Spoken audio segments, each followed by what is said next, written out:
Assalamualaikum warahmatullahi wabarakatuh, sahabat kalian yang berbahagia. Pada kesempatan ini kita akan mengulas berita aksi tolak TKA Cina di Sulawesi Tenggara atau Sultra.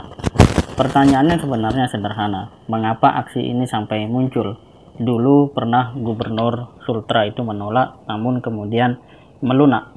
Pada saat yang sama, elemen penting yang berhubungan langsung dengan pemerintahan, bahkan konteks pengawasan, belum sepenuhnya berfungsi dengan semestinya. Akibatnya rakyat menilai bahwa penting untuk melakukan sebuah respon yang memadai. Pertanyaannya adalah, mengapa demo itu muncul? Pertama, bisa kita sama-sama saksikan, Indonesia memang belum sejahtera. Jadi, sebagai negara yang punya kekayaan sumber daya alam luar biasa, rakyat Indonesia masih banyak yang tidak menikmati itu semua. Pada saat yang sama, pandemi COVID-19 semestinya mendorong pemerintah untuk lebih banyak memberikan perhatian kepada masyarakat, namun faktanya kita belum sama-sama menemukan hal tersebut. Yang kedua, Indonesia tidak butuh tenaga asing sebenarnya. Terlebih kalau tenaga asing yang didatangkan untuk bekerja ternyata bukanlah tenaga asing yang bisa dikategorikan ahli dan memberikan transfer ilmu ataupun skill kepada masyarakat kita. Pada saat yang sama, kerap kali kebijakan untuk datangnya TKA Cina itu betul-betul belum didasari oleh sebuah landasan berpikir rasional, lebih-lebih konstitusional. Yang ketiga, rakyat adalah pemilik kedaulatan.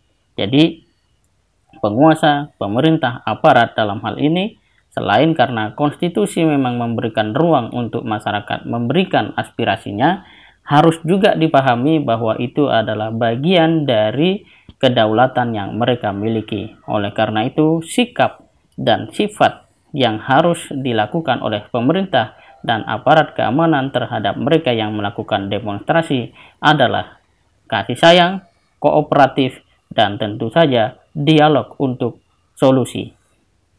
Dan yang paling penting adalah semua itu belum senafas dengan amanah Undang-Undang Dasar 45, lebih-lebih kalau berbicara tentang kesejahteraan, kemakmuran, kecerdasan, dan tentu saja keadilan sosial bagi seluruh rakyat Indonesia.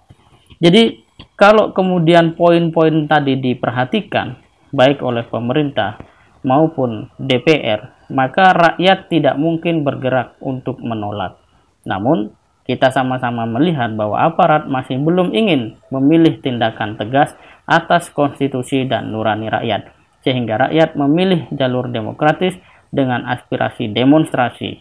Pertanyaannya adalah, sampai kapan hal itu akan terus dibiarkan? Atau bahkan lebih jauh, akankah rakyat akan dilumpuhkan?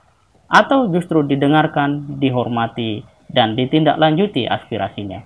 Semua ini kembali kepada bagaimana pengelola negara berkepentingan dan mengurus negeri ini dengan semangat undang-undang, semangat mensejahterakan rakyat, atau ada sebuah tendensi lain. Itu semua akan dibuktikan oleh waktu, dan tentu saja kita berharap keadaan menjadi lebih baik, di mana pemerintah dapat menyadari kekeliruannya, pada saat yang sama segera mengubah, merevisi segenap keputusannya, dan kembali pada nilai dan jati diri sebagai pemimpin rakyat Indonesia, yaitu mensejahterakan kehidupan rakyat Indonesia.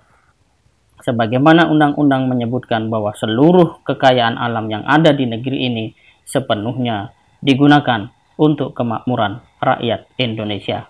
Daripada kita banyak berkomentar, melakukan sebuah judgment atau vonis atau bahkan statement yang tidak produktif, jauh lebih baik kita menundukkan kepala, merenung sebenarnya kita melangkah kemana, bekerja untuk siapa.